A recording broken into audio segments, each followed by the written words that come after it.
Right, let's get straight into this. So, I ended the last video by saying you are your mind. And would it be fair to say, conventionally, we've become accustomed to differentiating ourselves from our mind, you know? We say things like, my mind is working overtime.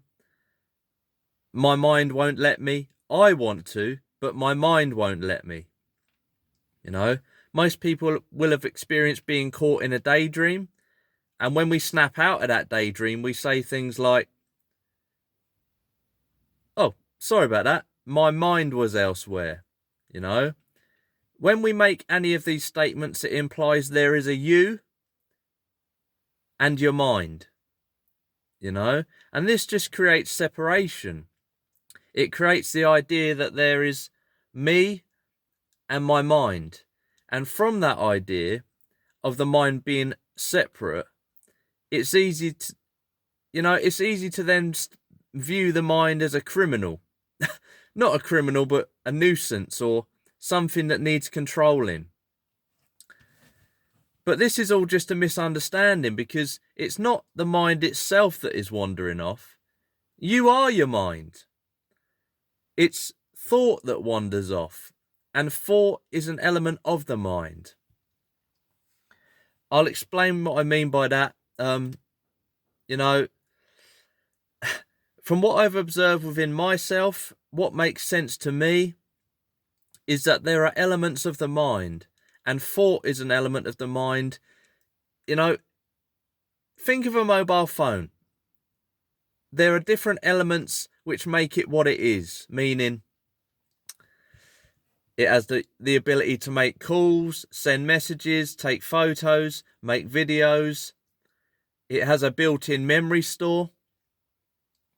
All this put together in a handheld piece of plastic with a glass screen on the front is what we call a mobile phone, you know? And to me, the mind is the same. Within the mind, there must be different elements which all put together make the human mind, you know? Let me dig a little deeper into these elements of the mind, if you allow me. So, let's call it element 1, the recording element. The recording element of the mind records all the experiences, all what is perceived by the senses, in other words, meaning sight, sound, taste, touch, smell. Unknowingly, the recording element records the events of your life as well, you know. Let's say you travel to a destination. Unknowingly, without consciously choosing to do so, your mind is recording the route. Because you may not travel to that destination again for a considerable amount of time. Yet when you do return to that destination, somehow you remember the way, you know, or parts of the way at least. Remembrance of the route implies there must be a memory element as well to the mind.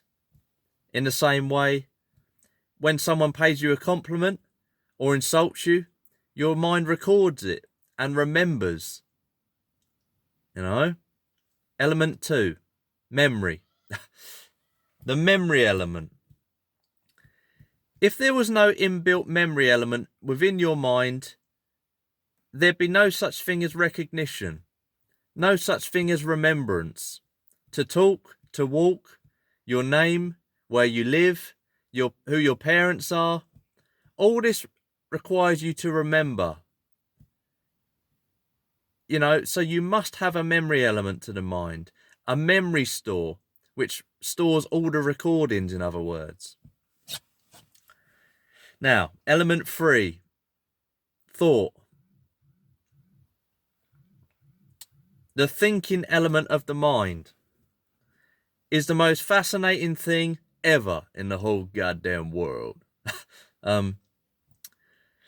To describe thought is almost impossible, to be perfectly honest, but we'll give it a go. The thinking element of the mind almost seems to have a life of its own, you know. Thought itself is a byproduct of the recording and the memory element. We think in words. And I want to repeat that. We think in words. Words which we have recorded and memorized. So if you see the truth that we think in words, it might make it easy to understand how thought might conventionally be described as the inner voice, you know? Language itself is an invention of man, you know?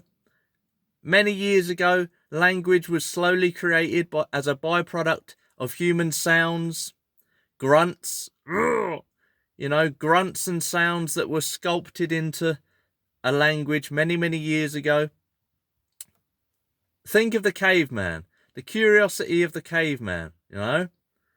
The caveman would have been curious, but without the invention of words, he couldn't have thought, oh, I wonder what that is. I wonder what that is. He doesn't have words, you know? So he's simply curious without the attachment of words, you know? Words are learned over time and attached to curiosity. So if words themselves are a creation of man, then the word I, or the letter I, is also a creation. And when you refer to yourself, you'd say me, myself, or I. And, all these words mean and refer to the same thing. You, you know? Now, here is the most important thing, in my opinion, to realise for yourself. The thought element thinks as I. You know? In other words, the thought element of the mind has attached itself to the letter or the word I. So we think as I. You know? To say we think as I, it sounds odd, I know, but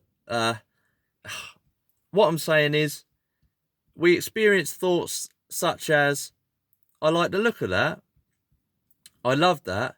I wonder what this. I wonder what that. You know? We think all these things.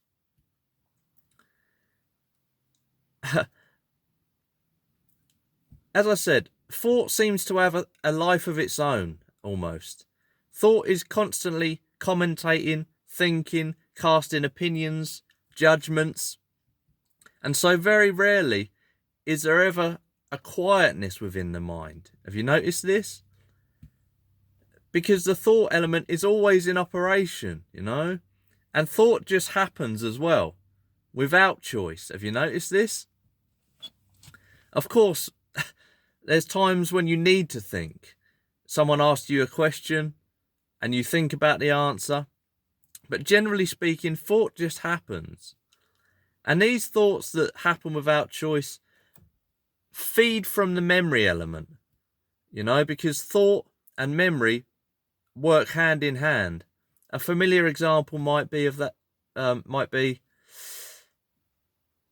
thinking about what happened 10 minutes ago, what might happen when you get to work, or some thoughts about some fantasy.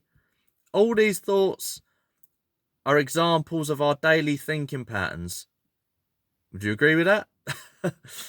Maybe not. You know, it's fascinating, isn't it? Thought, it's just... Because thought thinks as I, thought thinks about itself, you know? Thought thinks that it is separate, from you. Let me repeat that. Thought thinks that it is separate from you. Thought thinks that it needs to be controlled. Let me put it in other words. We think that our thoughts are separate from the mind. You know, we think that our thoughts need to be controlled. Do you understand?